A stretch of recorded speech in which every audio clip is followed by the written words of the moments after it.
Developer Awaceb created Tchia as a love letter to its native home of New Caledonia. Though the game itself is set in a fantastical archipelago, it draws deeply from its real-life counterpart in both terms of its story and environment. It feels really genuine as a snapshot of the culture. Its story is heavily rooted in the territory's folklore, and some of the cast and crew are also New Caledonians. From members of the dev team to the voice actors and the soundtrack composers, this game is as authentically New Caledonian as it's possible to be. Here's our review.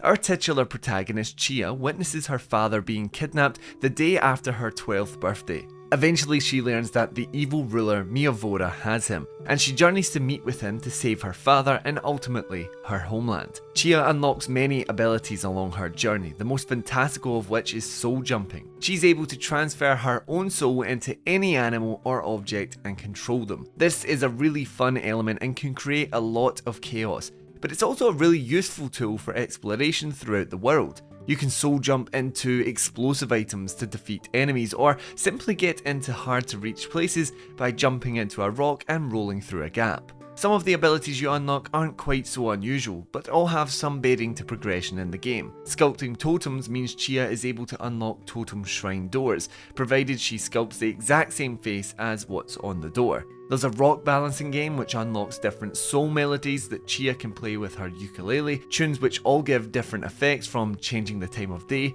to invoking crabs or birds to soul jump into.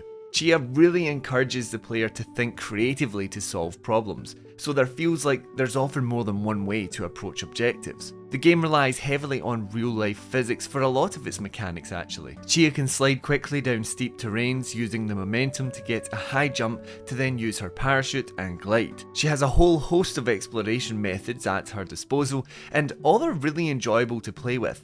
Soul jumping into birds to soar above the island, or navigating the seas on our boat. Even good old-fashioned walking allows Tchia to get deeper into nature and discover smaller landmarks. Throughout the world are strange fabric creatures, the Mano, which Tchia must destroy. Acting as Miavora's minions, they're susceptible to fire, so you can use this to your advantage. There are many ways of doing this, evidence again that creativity is key as you look around to use the environment. Blowing the Mano to smithereens is really cathartic. They do not pose a particularly big threat, and you'll get a visual warning when they're about to hit you with an attack, but sometimes it's more about how to dispose of them tactically, especially if resources are limited. While the cheery tropical environment and juvenile protagonist might lead you to think that this is a light-hearted holiday adventure, there's actually a lot of dark stuff going on in Tchia. One particular moment with the antagonist Miavora had us gasping, and it was at that moment that we realised Tchia is more than it appears on the surface. The game also introduces some really deep themes about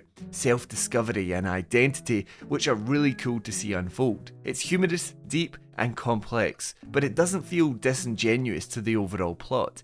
Everything just works really well.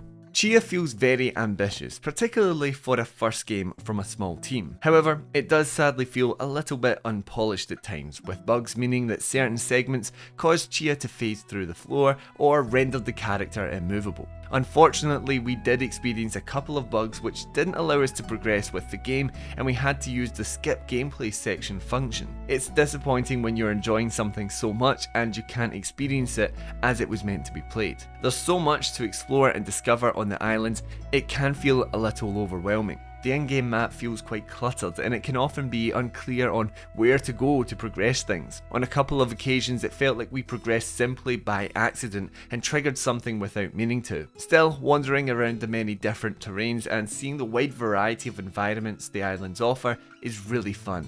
And knowing that it's rooted in reality is fascinating. It definitely had us rushing over to Google Image to search to see if New Caledonia is really that beautiful in real life. And spoiler alert, it really is. Tchia feels unlike any experience we've had with a video game. Full of heart yet occasionally lacking direction, it's a unique experience showcasing the love the dev team have for New Caledonia. Everything about Tchia evokes a wonderful tropical vibe, full of rich history and culture, from the folklore elements of the storyline to the authentic voice acting in New Caledonian's native language Drehu. Unfortunate bugs let it down and stopped players experiencing it to the fullest, but a solid, enjoyable and ultimately beautiful game is at its core. It's evidence that a lot of love has been poured into this really exciting debut from Awaceb, and as a day one PS Plus extra release, it's bound to bring a lot of joy to a lot of players. Thanks for checking out our review for Tchia. Leave a like if you enjoyed the video, and if you'd like to see more news, reviews, top 10s and gameplay, all within the world of PlayStation, stick with us here on Push Square. Thanks for watching.